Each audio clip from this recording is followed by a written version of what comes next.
everybody. Welcome back. Today, I'm very excited to have Alana Newman on the show. Alana Newman is the founder of Brand Therapy and the host of the Speaker Salon podcast. She's a creative strategist with a rich history in the music industry, documentary filmmaking, and a think tank content production. Alana helps purpose-driven leaders build authentic, soul-aligned brands that heal, inspire, and leave a lasting impact. Through brand therapy, she guides speakers, authors, and entrepreneurs alike to craft identities that thrive online while serving humanity with integrity and depth. Welcome, Alana. Thank you, Stephanie. I'm so happy to be here. I'm so happy that you're here. I've been working with you. Let's just be honest about this. And I think you're fantastic. And I'm excited to learn a lot more about you. So we're going to go ahead and get into some thoughtful questions. The first one is we're going to talk about bridging these worlds. Most people have a background where they're bridging multiple realities, and you do it really well. So you've journeyed from being a musician with connections to the same team as Lana Del Rey, shaping publications of a New York think tank as well. How did these two seemingly different worlds influence your approach now to building personal brands today? Yeah, thank you for that.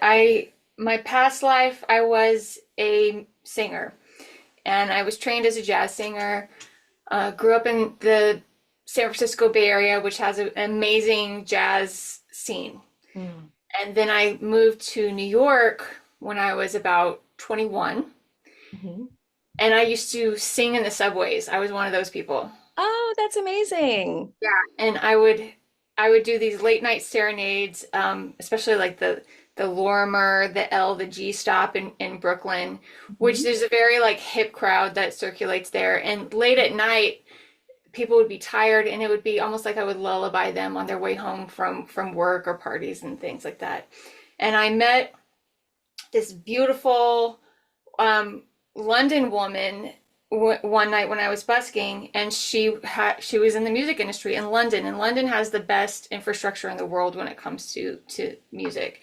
And she brought me to London. I released an EP there called The Misuse of Chemistry with Chess Club Records, which is one of the cool hip labels. So that was kind of a moment. I was on like BBC Music and things like that. But there was this like moment, this like fork in the road for me, because I was also working for this think tank, which did just they influenced the influencers was their tagline, and they had a special heart for family policy, bioethics, different things. And my father was a doctor. I had this interest in like medical ethics and everything. And so, but the music industry, it was like very cool and very hip, and I loved making music, but I started to realize that there was like some immorality going on in that industry, and they were introducing me to people that like I didn't really want to hang out with those people, and I didn't want I just felt like they wouldn't let me explore themes in my music of morality and ethics, and I was being asked essentially, or that what was being demanded of me was to be more of like a pinup, or like the kind of the just keep it love songs and sexy clothes, and just do that and play that role, and we'll be happy. And I wasn't permitted to explore all these other topics, and it was heartbreaking for me. But I chose to I just didn't. You got to think when you're building your personal brand and your career, like who do you want to spend time with, and like who do you want to serve? And with the think tank, I had the opportunity. I felt like I was preventing child abuse. I was doing these things that I could wake up every morning, and I was motivated to spend time with those people and hang out in those scenes. And with the music industry, as much as I loved getting up and recording music, I didn't want to sacrifice my values for to hang out with people who I started not respecting. I respect Lana Del Rey, but I think she probably had to compromise on some things in order to get to that place. So I don't know if that makes sense, but it was it has been hard for me to step away from music, but I'm actually happier long term. Wow, that's incredible. I think most people who are red pilled, so to speak, understand that there's contamination in many industries, and there's contamination in the music industry as well. And it's, you know, I really admire you for doing that because, in a way, it's like I have a similar but different experience where, in some way, you've glimpsed a dream and then you kind of you step onto the stage and you realize the compromise of your soul that maybe is going to have to be made. And the other thing that you said that is really powerful, and I've learned this time and time again, is that you are the culmination of the crowd that you're with. And if you are really surrounding yourself with people who are willing to compromise for fame in certain ways that start to diminish their own morality, it would be such a tremendous conflict for you, but it's also a death of a dream. So you decided to more so go with the think tank route. Is that what happened? Yeah, definitely. Mm-hmm. And they were a lot of the people in the think tank world. They're very smart. My boss was a Harvard grad, Mm-hmm. and he was getting persecuted by the mainstream, and there was all these kind of, it was just such a different crowd. The music industry versus this think tank, and a lot of them were Christian, and they were some of the first Christians I was really meeting. One of the guys was even Amish, or like from an Amish family, who he Wow. like he went to a um he went to school in New York, and he's not Amish, but his whole family is. And so it was like such a different crowd and audience. Um, but I just saw this goodness in them. And I was so secure in my own like coolness that I was like, I can hang out with Amish people and be just fine. What I really want to do is help kids. Oh, that's amazing. Can you just go into a little bit more in depth? What does it take for an influencer to influence influencers? Like, what is that whole thing about? What's that world about?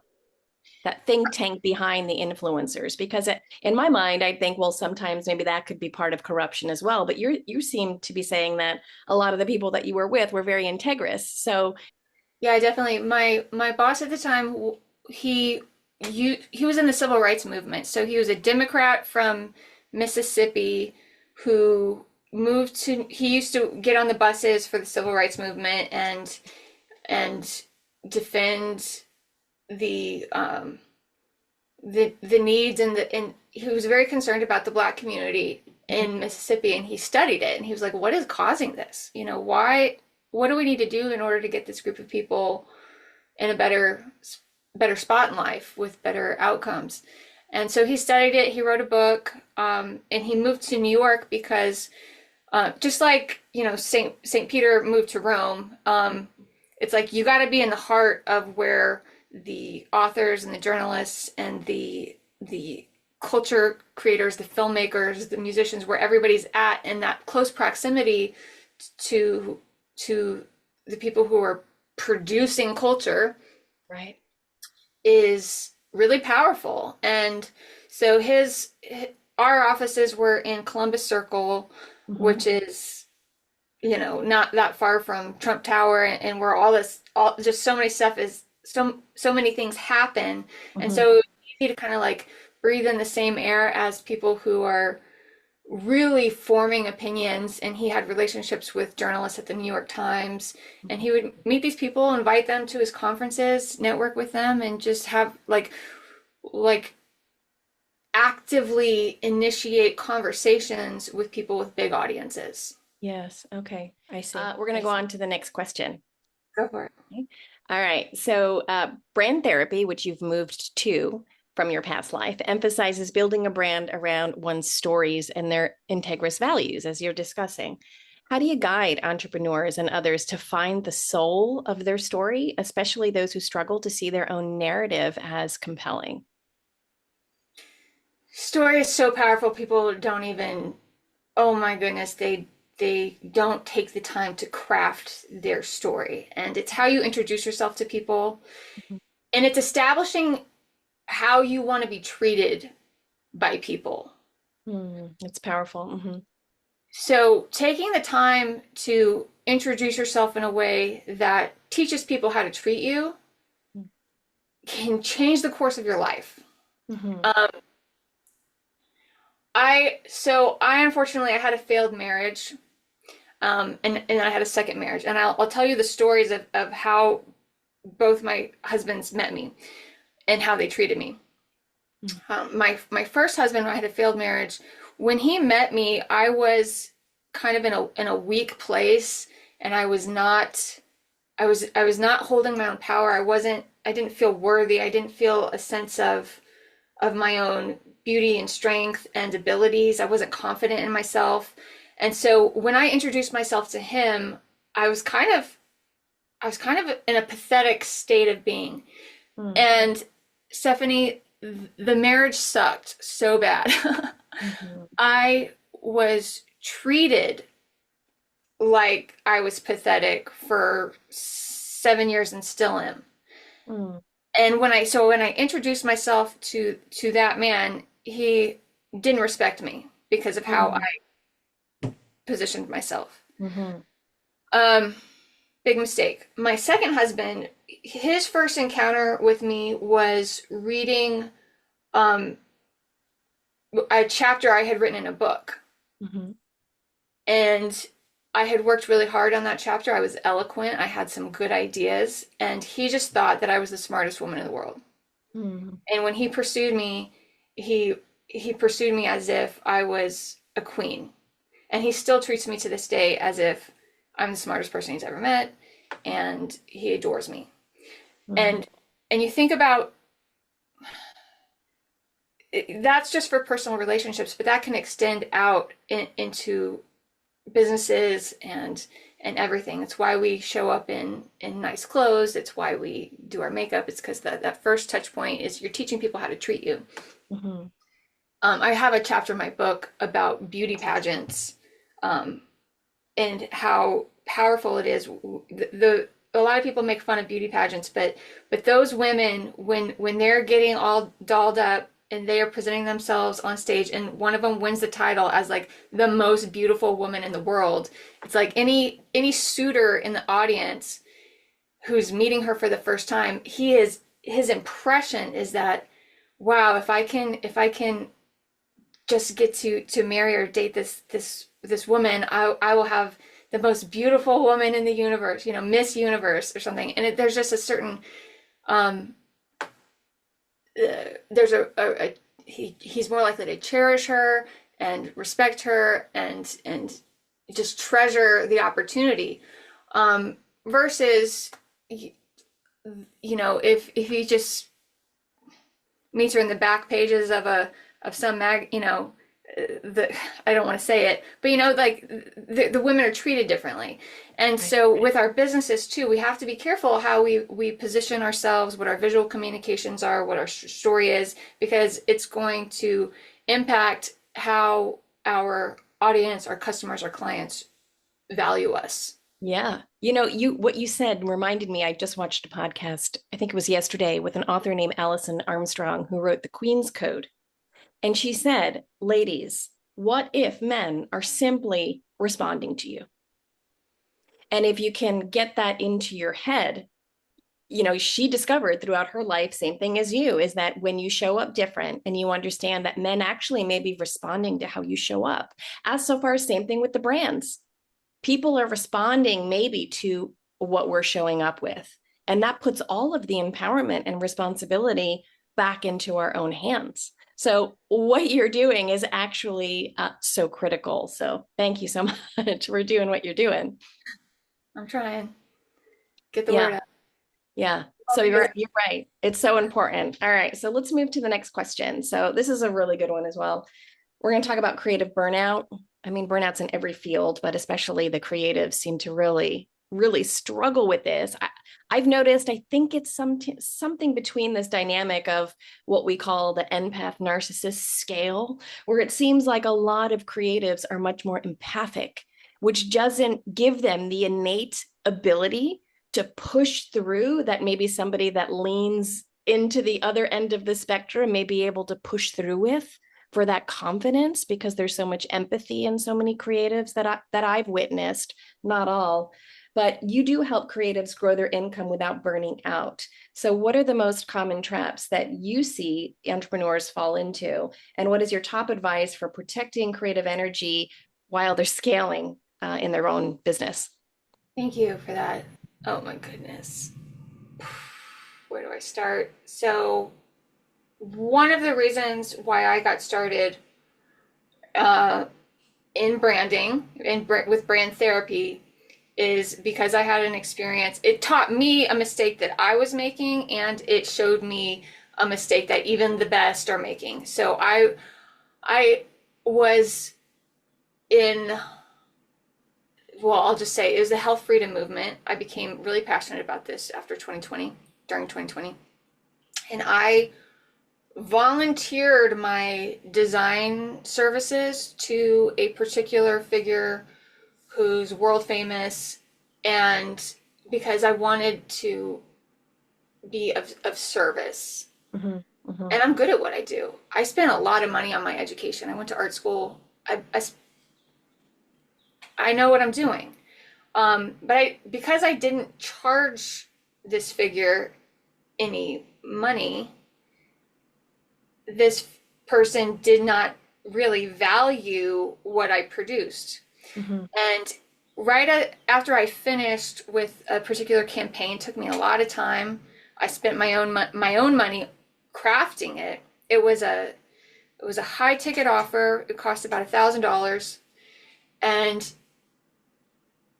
he was on a stage, and there was 4,000 people in the audience, and there was about 1 million people watching online. Mm-hmm. And he didn't drive traffic. He didn't, his call to action was not to get people to go to the link, the website, where they could then invest in this $1,000 product that would have paid for his next project and then some, and it would have built his email list and then some, and it would have been such a boost to his anything he had in mind he could have produced after that, because the audience was there, it was the moment, the product was beautiful, and it was built. But because he didn't value what I built for him, because I didn't charge him anything for it, instead of driving traffic to a $1,000 product that was built, he drove traffic to a free product that was not built. So he was not building his email list with that free product that was not built. He was not adding income. And I couldn't believe it.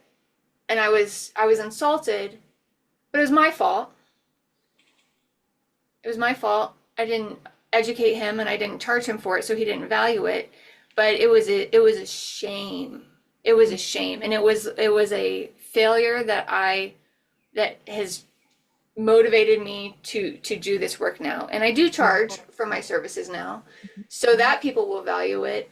And then I make sure I make the point to people that when you have an audience, you need to be driving traffic to things that you can have a freemium model. Like, you can have things that are free that add value to people. But if you're not thinking about offers and value and things that produce income for you, then you're gonna struggle.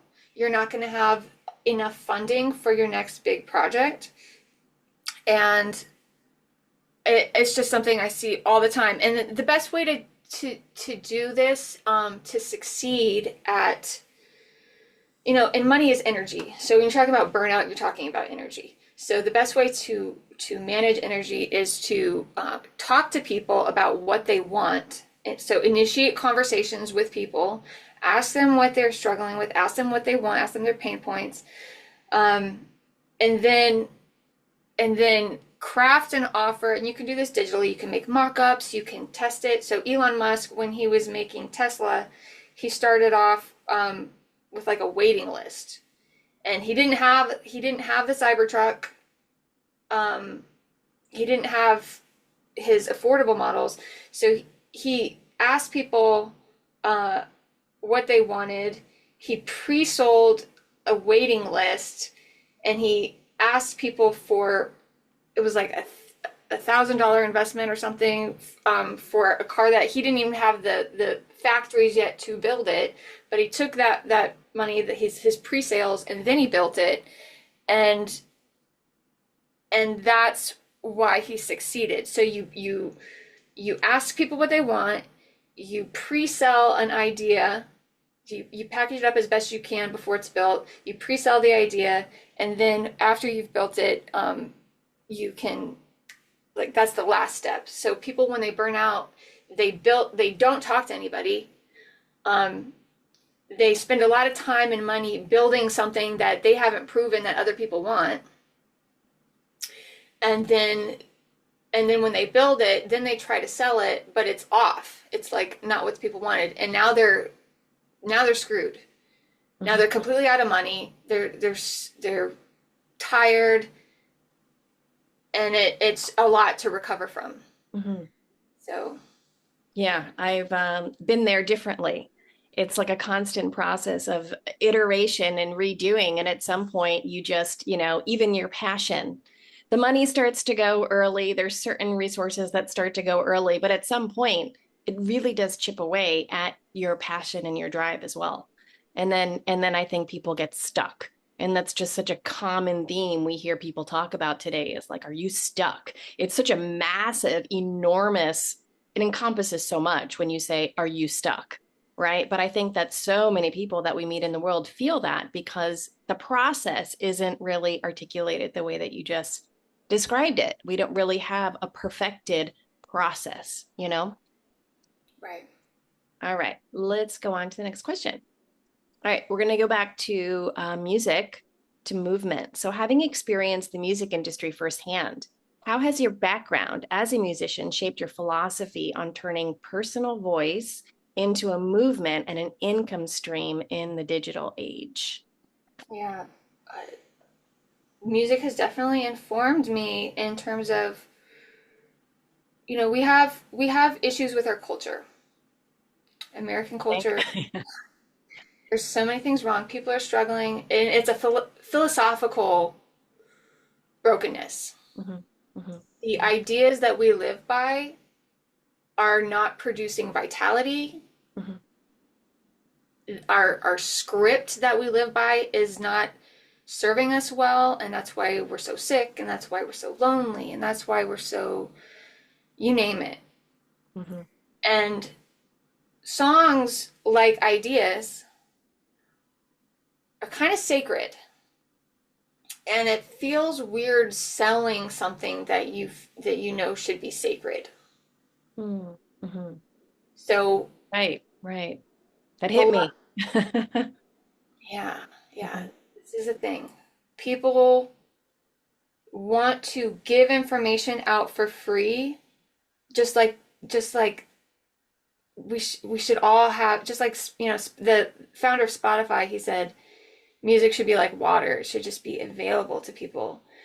And my husband was on the design team for iTunes, and so he's right there, and we are music lovers. But at the same time, he would say, but musicians have to get paid, otherwise we won't have music. Same thing with philosophers and culture creators and people with the good ideas. The people with the good ideas, they have to pay the bills, otherwise we're not going to have good ideas. Right, So, exactly. Right. so the way successful musicians do it, which I am trying to educate people in the idea space, and podcast hosts, and people like you, people like influencers, I guess you could say, the idea, just like a song, needs to be either free or very, very, very cheap, because there is something that just is important there. The way that they make income and pay bills is events and merchandise. So for Ideas, we have conferences, we have documentaries, documentary events, you have film screenings, you have book signings, we have gala dinners, we have events. And then we also have merchandise. So the typical band t-shirt and all that. You can go pretty far and wide with merchandise. Like Lana Del Rey has her own lipstick brand. They look like cigarettes. Very cute. But you can get creative. The physical products, brand partnerships with different physical products and different things. But if it's in alignment with what your message is, with what your philosophy is, I mean, with one of my past projects, I did a conference called Health Freedom Summit, and the content was all free, but for extra access, for more convenience, for more for transcripts and physical products, we charged a fee. For the for downloads and different things, we charged a fee. And then I infused kind of, I guess, advertisements for detox supplements and nutritional supplements and products, merchandise into the conference. And we did really, really well. I mean, I bought 2 homes with the conference. I'm not big pharma well. I'm not like a Pritzker. I don't know if you know who the Pritzkers are. I'm not that well off, but you can have a nice like middle class lifestyle doing that, and some people are even more successful than that.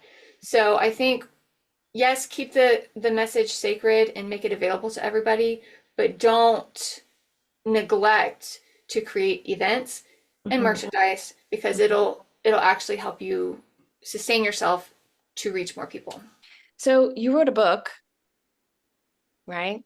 We're going to talk about the Beauty First method. Your Beauty First method promises to help people instantly communicate their value.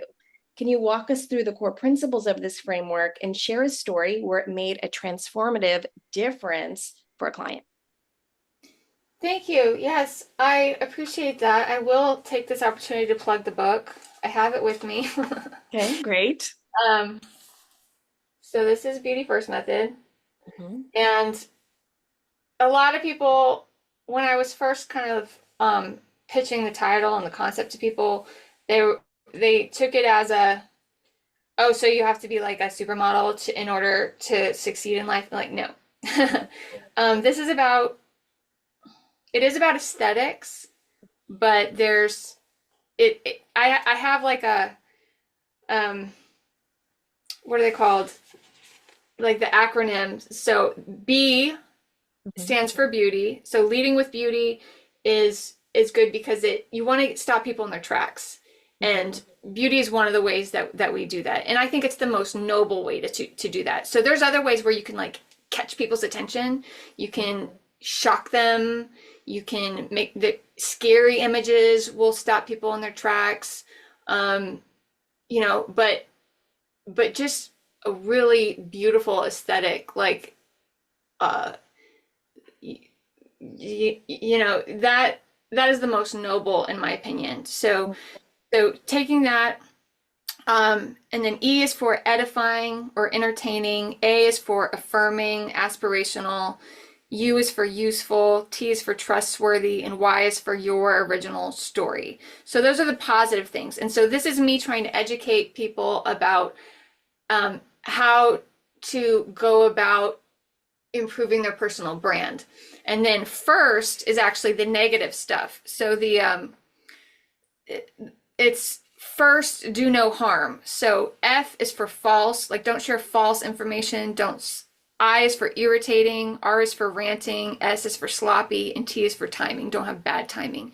And so this is just kind of a way to organize concepts that help people think about their presentation, especially their keynote presentations, their messaging, and their visual communication and the content inside.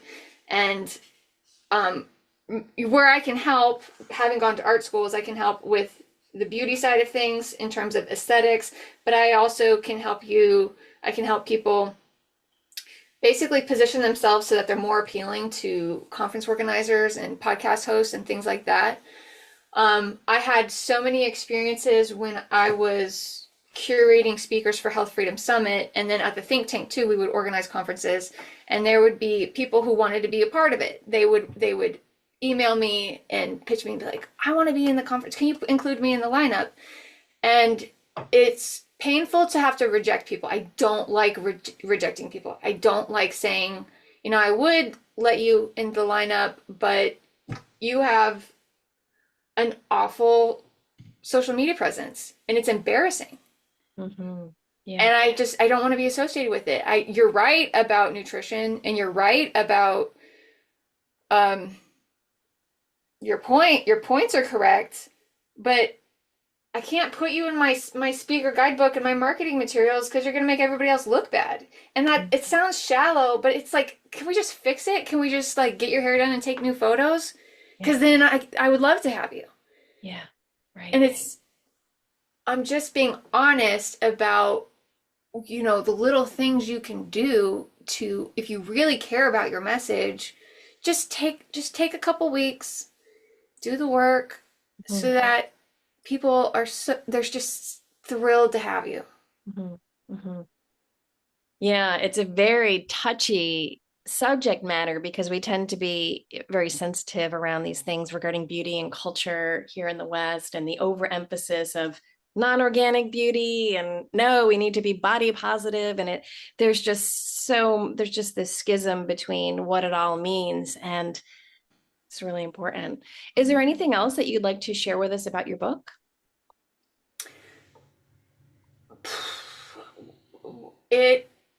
Well, I guess you can grab it on Amazon and the speaker.salon is my website. It's about building personal brands and it's especially meant to just get people thinking about their presentation, their offers, and it addresses that burnout issue. Yeah. Mm-hmm. It really does try to address that burnout issue.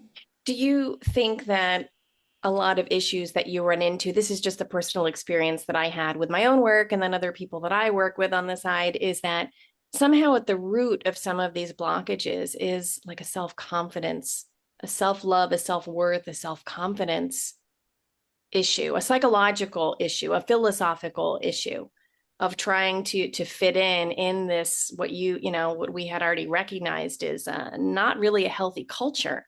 So it's almost like you have to go against the culture, figure out who you are and regain the confidence of your own values and integrity and externalizing that, and then hold that solidly, rootedly, and then return back into the unhealthy culture and try to make an impact.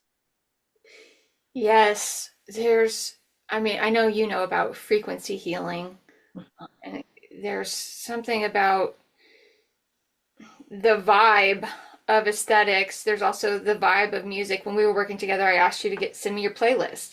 What kind of music are you listening to? And we have Pinterest boards, mood boards, things that are like the vibe that we're going to that we like. And there's incongruency a lot of times with what we are and where we want to be, and the power of someone who has like taken control of that energy, that frequency. And I know I'm getting woo woo, but there's something to it, and people know this. And it's when I was performing a lot and I took to the stage and I had a microphone in my hand and I controlled the energy in the room. Yeah. Right. And people clapped and danced and recited my lyrics, and they made love to my songs. They told me this, and you have the power with ideas and vibes and frequencies to spring forth new life and to change the decisions people make, totally change their trajectory. And the responsibility of having a microphone is huge. So the words you speak into the microphone, the lyrics, The vibe, it does not get enough credit for how it changes the world. And that's actually one of the reasons why Satanists go for musicians, and people with microphones, is because if you have influence in an audience and people listen to you, you have the power to change the world. And so the moral people of the world who have the good ideas need to step up Mm-hmm. and Oh, hold space for that power, yeah. and just get your outfit right. Go invest in the photography you need. Get your messaging on point. Grab the mic and change the world for the good. And you're gonna get it's gonna be scary, because it's scary to have a big audience. Mm-hmm. Mm-hmm. But God is with you. Just stay in a stay close to the divine, and don't shy away, because Yeah. it's people's lives are on the line. I think just where we're at culturally is most people are just crying out for authenticity. Mhm. And that gets me very excited about communities that are in line with this ethic. Absolutely. Absolutely. Yeah. Spiritual battle is huge. And it's, once you are honest about, once you actually consider that that is real, Mm-hmm. things start to make sense. Mm-hmm. All right, so we're going to talk about designing for impact now. What are the most overlooked elements in designing an intentional online presence that not only attracts aligned clients, but also builds genuine community and trust? Here we go back to the community. So, Yeah, great question. Overlooked. So people overlook the need to be consistent all the time. good one. Mm-hmm. Showing up consistently helps build a lot of trust. Um, Having a consistent rhythm of showing up, and then having a consistent look. So it can, you know, what separates, and like, the world's best interior designers with amateurs is the amount of, there's thought and there's theme. Mm-hmm. So the best interior designers in the world, um, they'll have echoes, like within one home or one building, one project.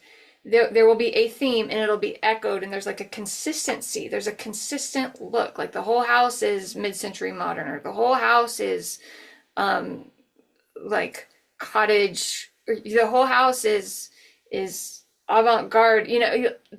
It's, there's a theme, and it's consistent, and there's not like one room that's totally different than the other. It's like schizophrenic.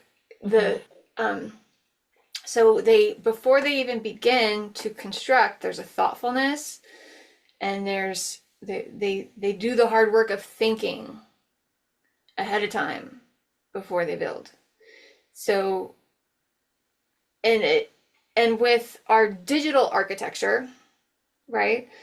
A lot of people, we like so many different things. Like, let's go back to music. I like country. I like R&B. I like jazz. I like some hip hop songs. I like some classical songs. If I produced a project, like if I made an album and one song was me singing heavy metal and another song was me singing jazz, people would think I'm crazy, and they wouldn't trust me, and they wouldn't want to spend money on any of my albums, because there's not it's not consistent, it's not reliable, and they can't trust me with their time, and they would use my album to help set the scene for their project. So you have to be, so for whatever your digital architecture project is, your personal brand, you got to commit to some type of theme. You have to commit to an energy. So what is the energy that you want people to experience when they interact with you?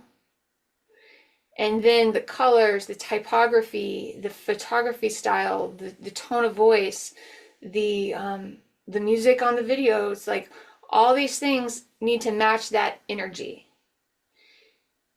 And different colors have very different energies. Different type fonts have very different energies. So figure out what you want your energy to be, commit to it, and then make choices that support that energy and be consistent, show up consistently. And then they'll be like, oh, okay, when I need healing in that energy, that wisdom, that that It's like a slice of placement. service, Mhm. that placement, then I can rely on them to help me align with that energy.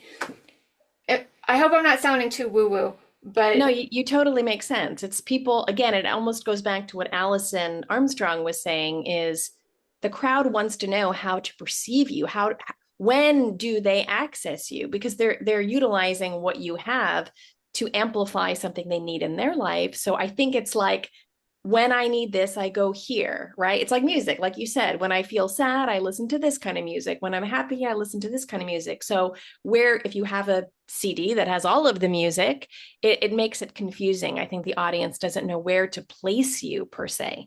So, with everything, all the wonderful humans we have in this world, I think you need to be clear. Mhm. And I think that's difficult for some people to do because most of us are very multidimensional. And it Yeah, can feel very limiting for people to be like, oh, I don't want to pigeonhole myself in just this one space. I'm so glad you said that. Yeah, this is the thing. People are so multifaceted, and I don't like, my type of song is very there's kind of like a bittersweet, somber quality to it. And I have my style and I have my things, but I have a range of emotions and I have a range of skills and I have a range of stories to tell, and how can I possibly limit the full scope of my humanity into an Instagram feed? Persona. Uh-huh. Yeah, a persona. And it's like, don't pigeonhole. And artists do this, like any personal brands, and you can see it. And the people who, especially if you want to be like an aspiring speaker or author, it's you can see it. The people who get invited to all the shows and all the conferences and all the podcasts and all the documentaries, they're pretty disciplined in how they show up. And the strategy, a lot of them to deal with this, I'll tell you what they do. They'll have a backup account where they get to just like that nobody knows about, that they get to express the fullness of their humanity, and they get to show off their dog and their kids and they get to rant about their pet peeves, and they get to complain about how Costco did this to them, and they get, and then for their professional personal brand, they Mm. keep it dialed in, it's buttoned up, and they've got their like four things that they post about, and it's whatever. We want to be seen in our full humanity, and we should be seen in our full humanity. Mhm. Um, in the context of getting a message out there, you, yeah, having the persona, it just helps. Yeah. I have a question, just maybe a troubleshooting you can help with this subject is when you do identify with a particular persona, you tend to be in a particular demographic with other people who hold the same values towards that particular persona. Most often, it's like a realm, a sphere. And if you somehow sidetrack from your persona or your direct message, it seems like sometimes then you face threat of the community or the realm that you've put yourself into. Right. Great question, and such a tricky one. The whole premise of Christianity is that this perfect man got crucified. And I see this so much in the battle over healthcare. You see these epiphanies happening of doctors who are whistleblowing, and they're trying to change the system, and they're getting persecuted for changing the status quo or attempting to, even uh, being unalived sometimes. So it's really scary to get out of that comfort zone and challenge the paradox and the paradigm. I my only so if I were to make a suggestion for people who they know that they want to serve, they know that they need to heal, and then there's uncomfortable truths that need to be communicated in the process of fulfilling their calling of healing. First of all, I think prayer and alignment with, they did persecute a perfect man, so you're not the first. You will be persecuted if you do a good job. And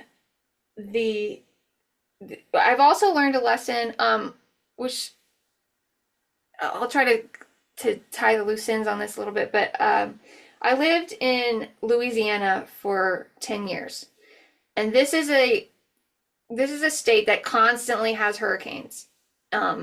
People are constantly having to pick up the pieces, and they're like dealing with trauma. There's always trauma because of storms, bad weather, flooding, all that.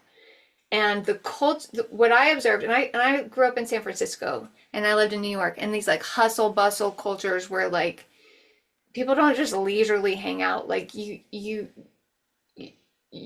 work. And in Louisiana, though, they visit, and they have cookouts, and they have parades, and they have all this leisure time that they spend together. And it was so bizarre to me when I first arrived, like the culture shock of this area. I was like, why aren't you guys working? But when there was a hurricane, I noticed that the people who bonded over when the weather was good, well, dang it, they had the most help when they needed to clean up their house because the hurricane moved through. And so after trauma, it was these friendships that were formed in beauty. That was one of the last points in my book. They formed friendships in beauty and celebrations, and so when tough times did arrive, they had a network that was there to support them and lift them up. So what I'm suggesting is it might be wise to schedule in joyful events and occasions and form those bonds, like go to comedy shows with people and go to concerts and maybe bring a concert to town, or like have cookouts and wine and dine and have these leisurely activities that just make people, they just help form friendships. And then when you guys have a fight about protocols at the hospital or something, like, those people are more likely to have your back. You've done the work of nurturing the relationships so that you just have more. It's like How to Win Friends and Influence People, like that book. Mm-hmm. Like, you just have more influence when times get tough because you've put the work in of nurturing friendships and relationships. I could live by this better, but I have observed it. Mm-hmm. Mm-hmm. Same. Yeah. All right. I love the next question here. Infopreneurship evolution. This is really important. As the infopreneurship landscape evolves rapidly, what trends or shifts do you feel most excited about, and how do you help your community stay ahead of the curve while encouraging everyone to remain authentic?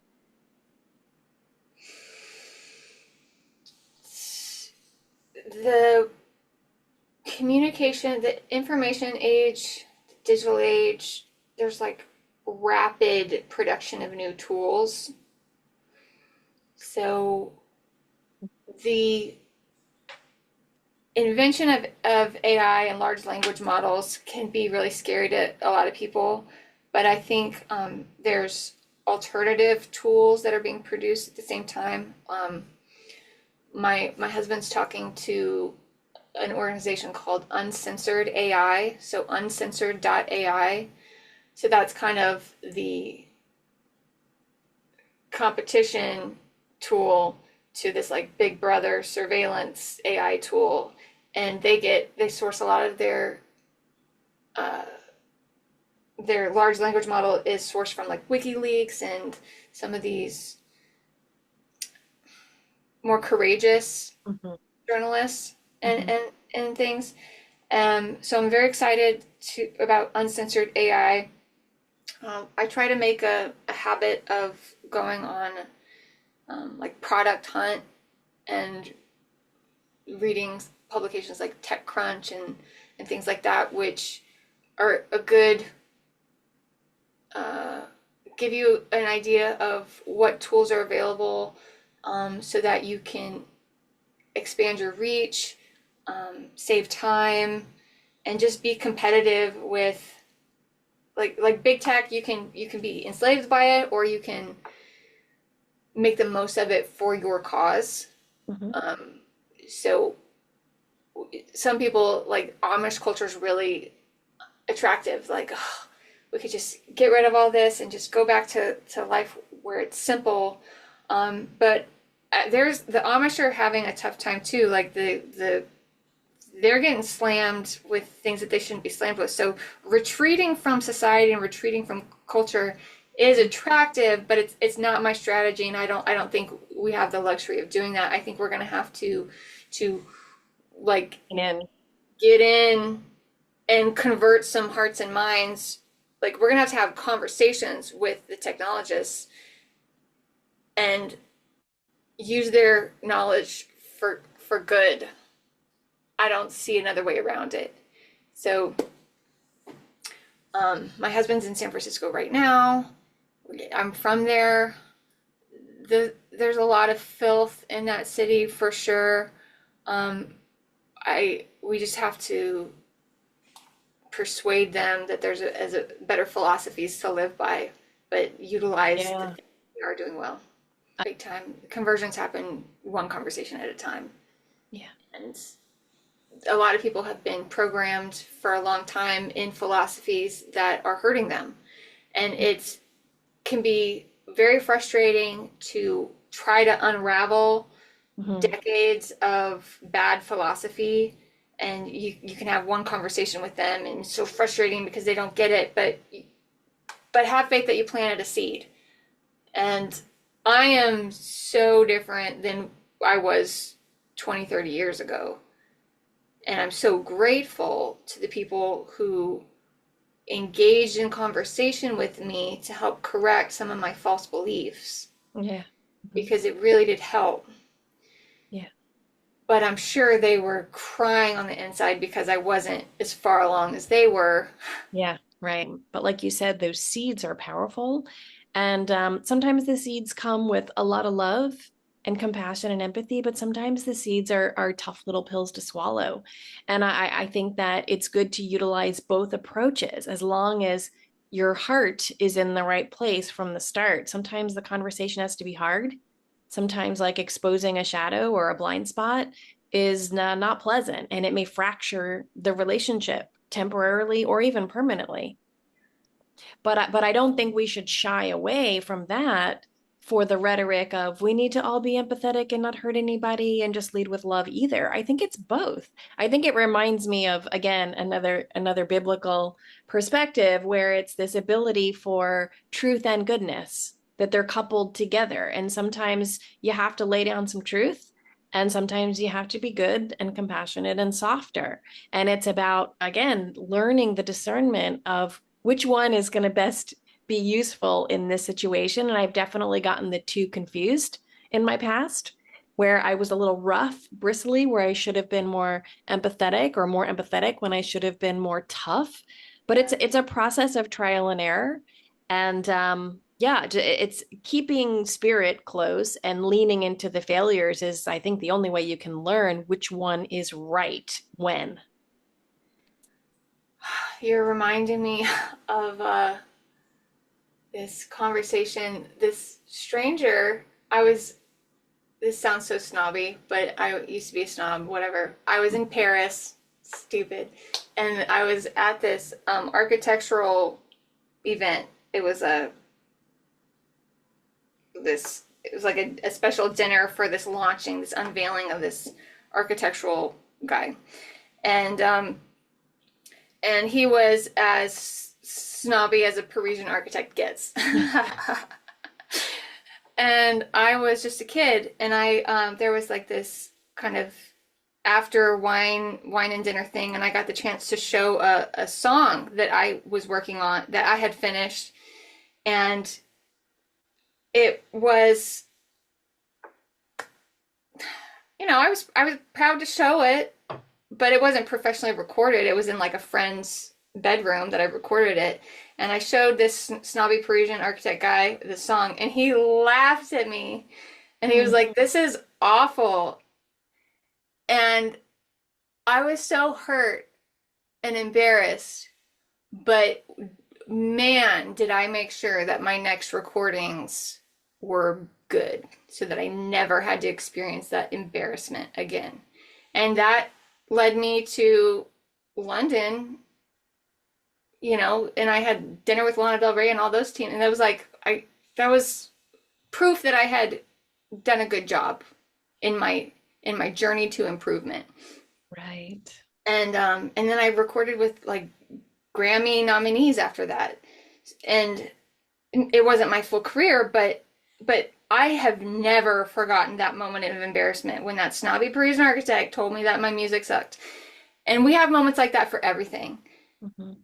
And God bless the people who hold us to a higher standard, because it is how we achieve it's how we perfect ourselves. Yes, you can do it constructively and gracefully, but if nobody is willing to say anything, then we're all going to be producing poor work.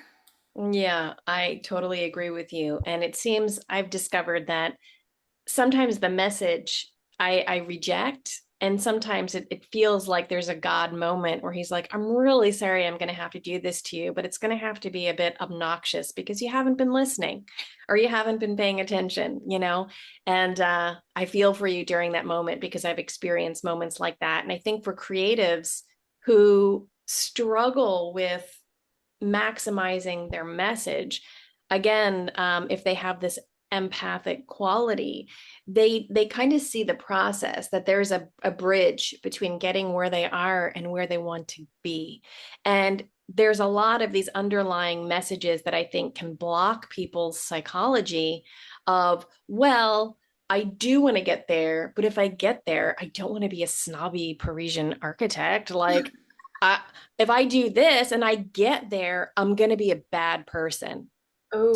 So I'm gonna not take the road to maximizing my full potential, because when I see people in their full potential, I want to be like them, but secretly I judge a part of them and assume that that's going to be me.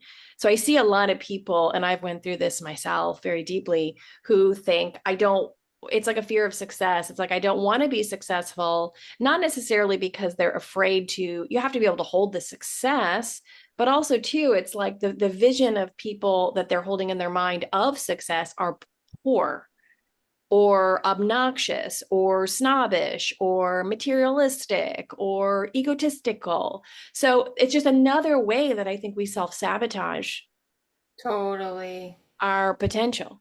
You're hitting on something really important. The fear of visibility and the self-sabotage, I've had that too. And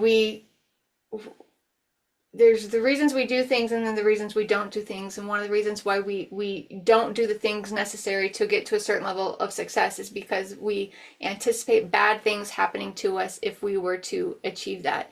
And it could be, people perceiving us as snobby. It could be people calling us all the time, asking for favors, not being able to trust who's a real friend and who's a fake friend, the being doxxed or assassinated or any of those things. And so there's this really fascinating woman on TikTok. Her name's Whitney Hewland, and she's an actress, but she also has like a whole course called How to Be Famous. And she just talks about these fears people have that are like how they self-sabotage, and really talented people who there's something in their subconscious programming that has taught them it's not safe to be that visible. Yeah, right, right. And and you know, there probably was a moment in my music career where I could have created an alternative path and built the right team where I could have been visible and successful, but like wasn't hanging out with the demonic people. Like I could have, but but there was something there of like it's not safe to be at that level in those circles, and it's just worth confronting and Mm-hmm. addressing that and seeing if you can come up with a creative path where you can have the success that comes with visibility and get the message out there and save lives and pursue your calling, but also be safe.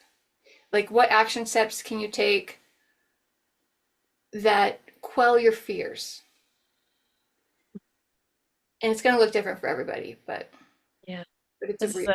a really powerful conversation, this topic here that we probably could go on with, but I'm gonna go ahead on to the next question. All right, so let's see. Back to your infopreneurship evolution, another question I had was, what are some of the ways people can clean up or reclaim their digital presence if they feel like their online identity no longer reflects who they are today? Oh gosh, I went through this 10 times. I kept up leveling myself and going through the process, but then everything I was producing felt like an old version of myself, right? So yeah, if you have any advice or suggestions about cleaning up or reclaiming their digital presence, I'm sure people would love to hear it. Yeah, we leave residue of our past lives all over the internet, and it can Mm, be hard. We don't want to be known as that person anymore, and it's uh, we have to reinvent ourselves. And there's so many parallels with music with this, but having control over your own, like where you publish, I think is important. So building your own email list, having control over your own social media accounts, and having some authority in where you publish allows you to pivot faster and take control. Um, a lot of people, they we need help sometimes in getting there. Like I think it's smart to build teams, but always have control over your where you publish and mhm, um, on your own sites. And then if you need to get help from a stylist or a graphic designer or somebody, you can just shop for people whose taste you believe in, um, and have take like carve out time for yourself to do a good job at the reinvention, and and so that it will be consistent, so that you can publish it in enough places. You can hire a PR firm so that it kind of crowds out the old you, mhm. so if you do a press release and you do it really professionally where you shout out to the whole world, then in SEO and search engines and Google, the new reinvented version of yourself will outrank in all the search results the old version of yourself. Um, but but it's something people don't take the time to do. Mhm. Yes, I know exactly what you are talking about. There was a friend of mine who had a pretty popular YouTube presence, and she was with her husband at the time, and they did some really fantastic work about relationships during that time of their life, building conscious relationships. And it was very cutting edge, very pioneering, wonderful skills, but they ended up separating and they completely trashed the YouTube channel. And it was a question I've always thought about is, to what degree do you leave a part of your past accessible for other people who maybe are going to experience that which you've been able to experience and articulate? And then when do you just, because they just wiped everything about who they were completely clean. And now she's coming out as somebody completely different, which is in a completely different sphere of, bodybuilding for women as they get older. But in my heart, I'm like, man, that other material was still so critically important. But I think with reinvention, it is one of those things is sometimes you do have to wipe things clean to start fresh and clear. Yeah, it's personal for everybody, and some publications or channels or episodes are just too painful to leave up, and that's everyone's personal choice. But Yeah. the condensing lived experience into kind of like a module or a book or an article or one of these pieces is it is hard work. um the it always seems to be more successful in terms of getting people to a place of they're fulfilling their calling in a sustainable way when they can hook and captivate people's attention by helping them solve a problem, or like helping them articulate what they couldn't articulate themselves, like helping them with their language faster.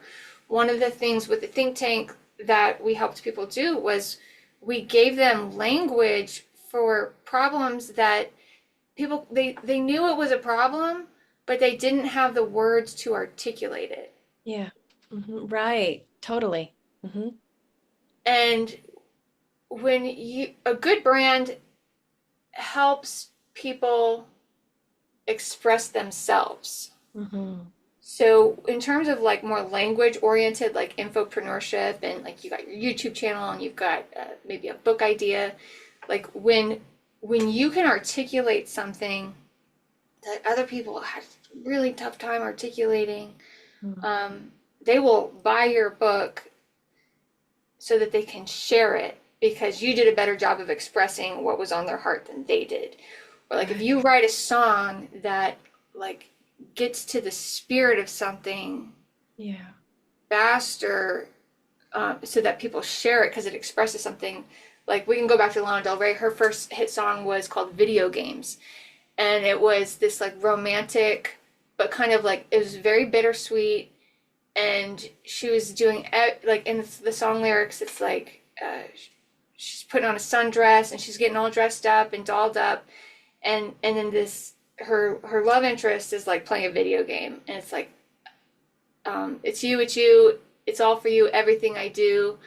I tell you all the time, heaven is a place on earth. So she's articulating this like this cultural phenomenon where women, like young beautiful women, are having a hard time getting the attention of boys who are like addicted to screens, and that hadn't been articulated before.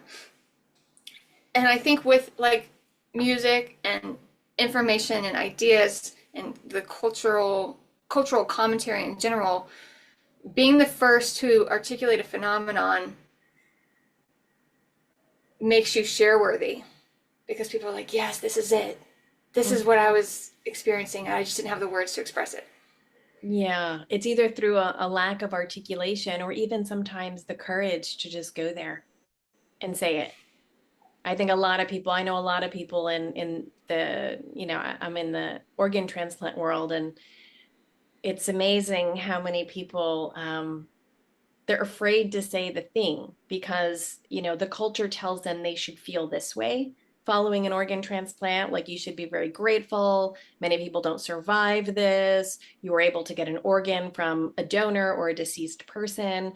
And there is just an ongoing shameful rhetoric that goes just hidden, that's so obvious. The elephant in the room is really talking about the day-to-day struggles of what it's like to live, and the fear of having something that could stop at any time. It's like, so there's this contradiction where in the real world, we only want to talk about how grateful we are because that's what everybody wants to hear, and that's the right thing to do. But when it comes to the real thing to do, everybody's afraid to tell the real story. And there have been times where I many years ago I wrote an article called The Shadow Side of Transplant, and I just, like you said, I just had so many people say thank you for finally saying the thing. Yeah, there you go. But then again, it's like I'm opening myself up to criticism at the same time from the other side. But that's how I think we evolve, is you have to, like, you can't expect that what you say is going to produce positive feedback from everybody. You're challenging a narrative. Well, yes, I think a certain level of detachment, like when you publish something, you're creating space. Like you don't even have to respond, but what you did when you publish that article, and what people do when they confront the culture in an organized way, like an article or a song or a book or whatever, even a tweet, is they're creating space for other people to figure out what they think, which is such a valuable contribution. Like creating a space for people to hash it out. Mm-hmm. That's good. That Yeah. And it instantly tells you where somebody's at in their, usually on a deeper, more subconscious level. It gives you like a collective read on where are we about this topic in this particular, sphere. Where are we? But it's too, it's and it can spark a lot of emotion too. It's about where people are thinking, but also it'll, if they're triggered right there, if there's a triggering response, then you know that it's important because it's emotional. yeah. And then when you get the feelings involved, it can be more explosive, but it's also so important. And I just think it's so critical for us not to shy away from things that are emotional, because usually it's the gold underneath the true feelings that arise. Sometimes our thinking can bypass our true feelings. So yeah, to go into the trigger, but again, if you're going to go there, if you're going to be the person, you got to be strong around conflict and what to do when people are attacking you and their triggers are arising. If you're sensitive, it's almost like you got to, in addition to all of this, you got to build some thick skin, Yeah. you know? Self-care routines. Exactly. All right, we're going to go on to the next question. I love this one. So, you work with people that want to add soul to their brand. What is the soul, and how do you help somebody uncover that in their work? Oh goodness. Yeah, the soul has to be expressed. It is so unbearable to not be seen. Hmm. It is unbearable. And the difficulty a lot of people have with expressing themselves in a public forum, um, is it's scary to be seen in have your soul outwardly expressed and face the potential that it'll be rejected, especially by people you admire. Mhm. That's hard. It's very painful to be rejected by people you admire. So what a lot of people do is they just don't put themselves out there at all. And or they put a very fake version of themselves out there. And so if and when it is rejected, it's okay because it wasn't who they really are. It was the mask that got rejected, not the real person. Hmm. So the soul work I try to do, and we did this, is an interview. And I think I've got my interview questions pretty dialed in where I can get a sense of, like, as much as a third party can know someone, like what is it of their soul that wants to be seen, and what of that person's soul fears being seen. And adjusting the aesthetic to protect what the person would rather just have left hidden, or just for their dignity's sake, for their whatever, wherever they're at their emotional journey, like that needs to stay private. And what who do they want to be, and how do they want to be seen, so that they can honestly connect with the right people? Because to not be seen at all is to live a lonely life, which can lead to chronic illness and early death, and you're just miserable. Like, if you're not willing to put yourself out there in any way, on any occasion, you will be a lonely person. So some part of you has to have the courage to be seen.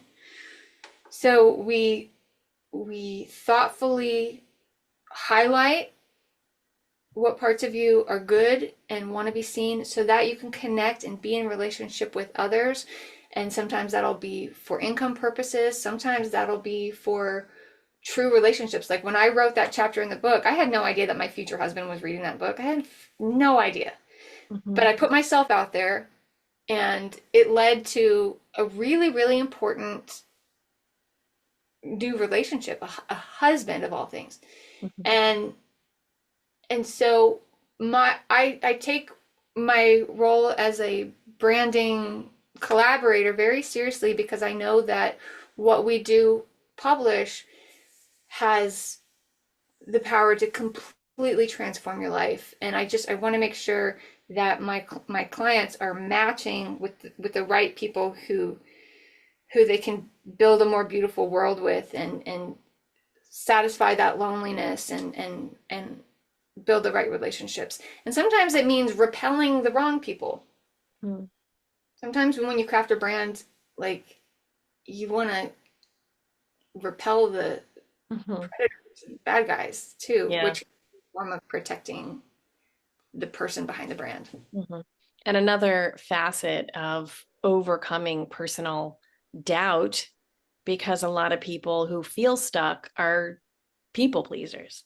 So when you have to reject or cut off certain demographics or people that are not good for where you're going, you also have to realize, again, you're not going to please everybody, and you're not here to please everybody. So this is so much of a life lesson and upgrade through this work, which I really, really love. All right. So next question. What are the biggest mistakes people make when trying to build a brand while staying true to themselves?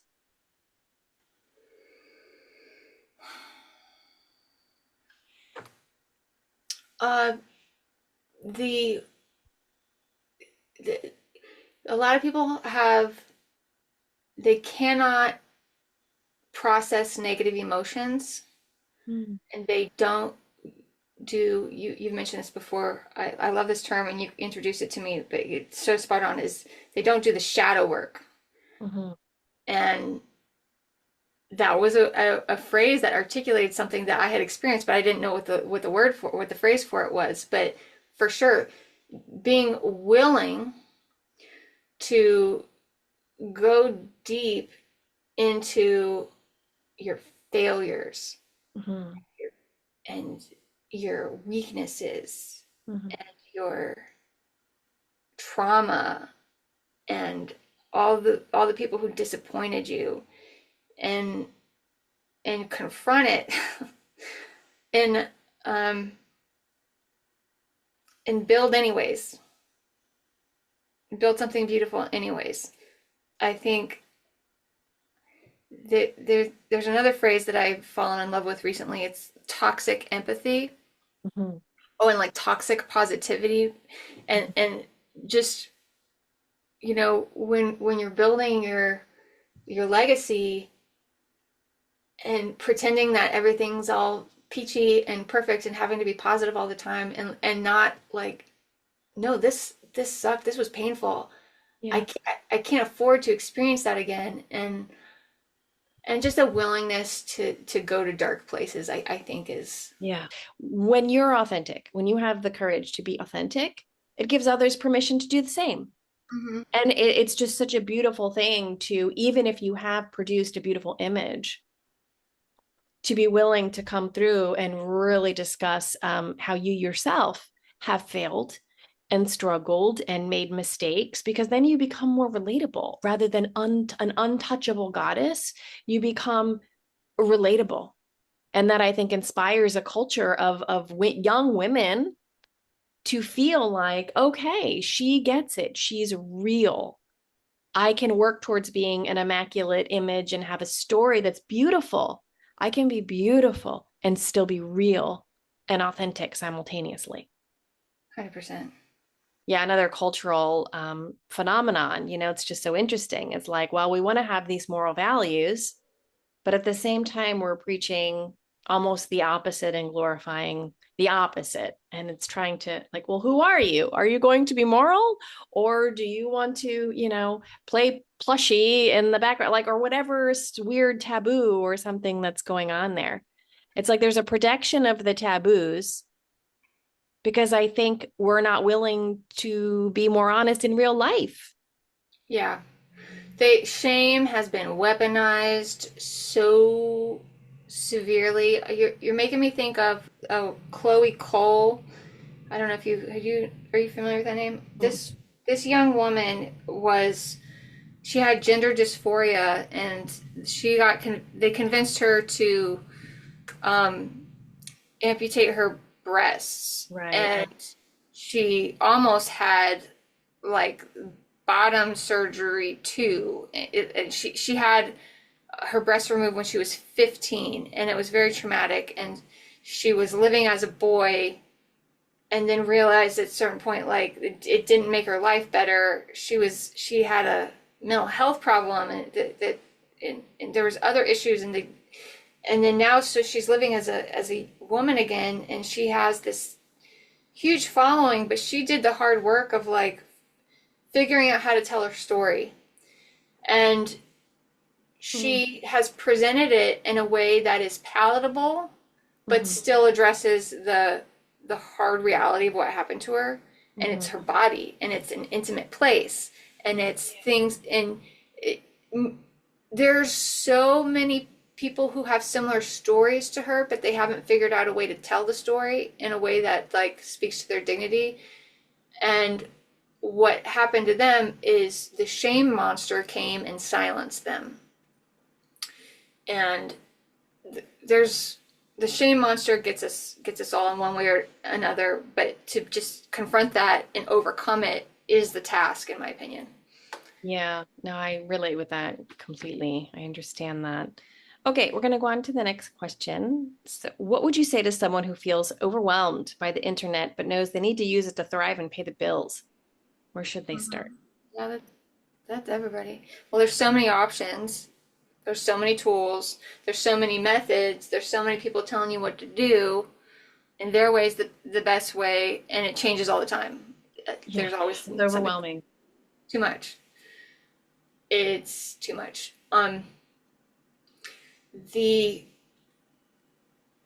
There's three things you need. You need a show, a billboard, and a box office. Explain. So the infopreneurship space, just like the entertainment industry, you have to have content that people want to see. You have to have, that's the show. You have to have a box office. You have to make it easy for people to pay you and have like a clear journey so that they pay you, you pay your bills, you continue to live and not go homeless. And then you have to have the billboard, which is you have to have an announcement, the visible announcement to the world that your show exists with clear directions on how to get to the show, directions, and a time. And there are a million different tools that will help you either produce the show, produce the box office, or produce the billboard. And the ones you end up, what's important in your decision-making process as to which tools you use are your pleasure, which ones you enjoy using, which ones make you happy, uh, which ones make the most sense to you, are simple for you, so that you actually do it. Um, and then the rest is just kind of, it's just, don't let other people's preferences get in the way of what's right for you. So part of my interview process with people is I ask them about what tools they're comfortable with and kind of what they want, like what is attractive to them, because it needs to be a pleasurable enough experience using those tools that they actually do the work to produce the show and get the billboard up. You know what I mean? Execution. You have to make it easy for them to execute. Right. So I have my preferred tools. It is always different than what my clients prefer to use. So I try to learn enough of what their preferred tooling is to get them off the ground with it. But I do like Product Hunt. I do like TechCrunch as avenues for kind of the latest and greatest digital tools. I make use of them. I watch the WWDC, like Apple's big conference every year for Apple developers. They do a wonderful job of explaining new apps and features so that you can make the most of if you're a Mac user. I don't know anything about Androids and Microsoft products. I grew up in Cupertino, so I'm a Mac user all the way. But find like whatever tool is like your mainstay, like see if they've got an annual conference or something where they're teaching you the updates on the software and all that, so that you can up level as their tooling gets better. Yeah, it's a great idea. It's a great idea. All right, let's go on to next question. As a podcast host and former conference lineup curator, what qualities or preparation make someone absolutely irresistible for your stage? Great question. Don't be sloppy. Yeah, I did write it in the book. Tips are in there. So demonstrating good taste, articulation, where they can articulate problems and pain points and solutions that other people are having but don't know about. Powerful stories and hooks, powerful delivery. So like I for podcasts and conferences, I like to invite people who take themselves seriously. Mm-hmm. So if they have thoughtfully curated their website and social media, so it's like, okay, they take themselves seriously, and my audience won't be like, what the hell is this person doing on here? They're amateur. So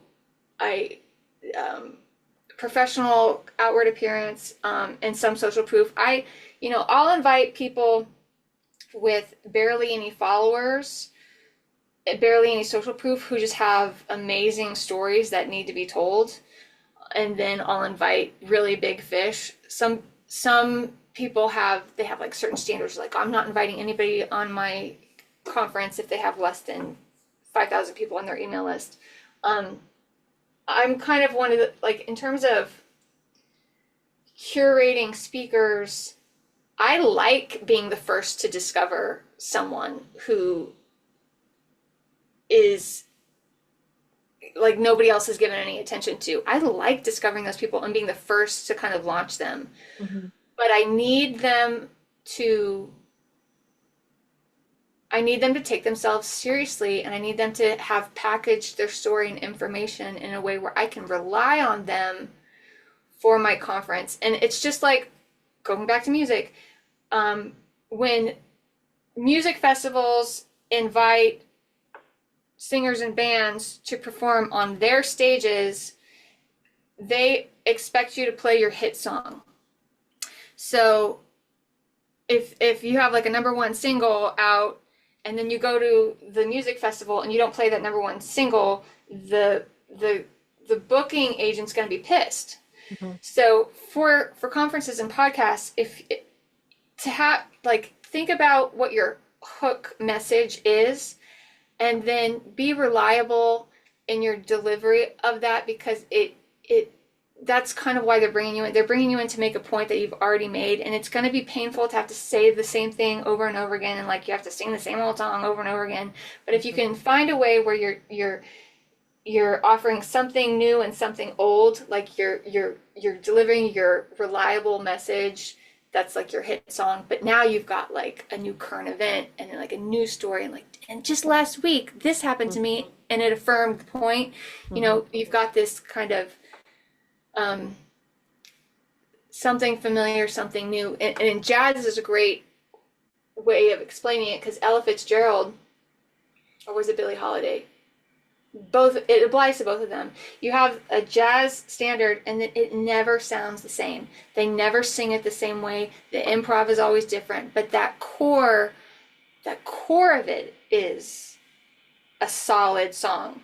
And so in your hook, in your message, maybe that's a good way of thinking about it, is figure out what your hook idea is, what you can present on, and to make it interesting for yourself so that you can tell the message again and again and again. Sprinkle something new in every time, because you know your pleasure matters too. It's got to be fun for you, otherwise you're not going to continue to do it. Yeah. Well, that's great. That's great advice. I love that. All right, last question. What advice would you give to someone who dreams of being on your stage or podcast but doesn't know how to stand out in a crowded field? I think we've been kind of touching on this, but any final words about this? Advice for the audience? Just start taking yourself seriously. If you really believe in your message, you got to take some initiative on it. And people like, make yourself more easily discoverable, first of all. Twitter is a great tool. You know, all these social media engines, they also serve as like a search engine. So when I'm looking for a new speaker for the podcast, or if I'm doing a conference, I like the hunt. So this is something that nobody talks about. So just like in relationships, like the feminine pair bonding strategy is to be as attractive as possible, and then she places herself in the right setting and venue to be discovered. And the male and pair bonding enjoys hunting, right? There's like he doesn't. It's no fun if it's not, if there's not a hunting process. So he's got to have fun, and there's a dynamic there that's kind of similar, like the power dynamics of conference organizers and speaker curators is a little bit similar, in that it's really fun, the process of like discovering somebody and then seeing if we can get them, and like, oh, I really hope that I get so and so. And like, I remember when I got Bobby Kennedy on my conference, I prayed really hard, and then I had a conversation with his assistant, and then when I got him, I was like, yes, I got a Kennedy on my conference 3 times, and it was so exciting. And if you can make yourself just fun to pursue, and make yourself as attractive as possible, put yourself in the right venue to be discovered, and that works really well. And if you are at that place where like you're like, I just got to take more initiative than that, I can't be that passive, try to comment on their posts. So make really valuable comments underneath their tweets, their posts, and just add value. Intentionally flirt with them. Intentionally. Flirt with them. There you go. That's great advice. Alana, thank you so much for all of your wisdom. And everybody go check out Alana. I'll leave all her info below. What's your website? Speaker.salon. Speaker.salon. Okay, great. Any final message? final words? I adore you so much, and I appreciate you, and I believe in you, and your people are my people, so I would love to help anybody that comes into your sphere if I can. You've got great taste in all your interviews before, so thank you for including me. Oh my gosh, it's my pleasure. I can't wait to continue this process and see what blooms. So thank you, Alana. Yeah.